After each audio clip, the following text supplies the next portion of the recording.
Arestado ang isang lalaki matapos respondihan ng mga tauhan ng San Quintin Municipal Police Station ng ulat mula sa Emergency Hotline 911 sa Barangay Tangadan, San Quintin, Abra. Bandang hapon ng Agosto 28 taong kasalukuyan, kinilala ang sospek na isang 39 anyos na lalaki, walang trabaho at residente ng Caloocan City.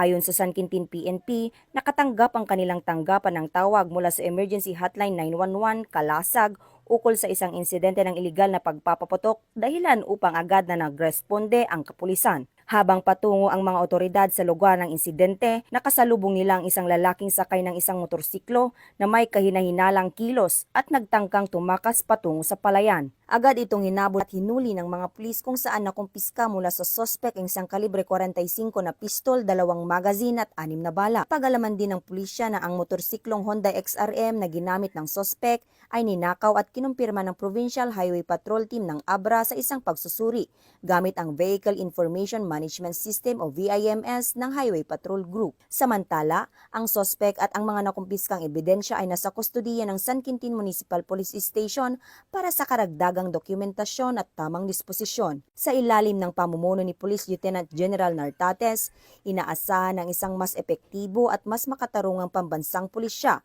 na higit na maglilingkod sa kapakanan ng bawat Pilipino. Sa kanyang 7-point agenda, layunin niyang mas mapabuti ang operasyon ng mga pulis, palakasin ang kampanya kontra kriminalidad at tiyakin ang kaligtasan ng bawat mamamayan. Adda, karabingan nga agpiliti, abogado nga amom, analaing, ken independente nga mangitakder ken ka iti kaso.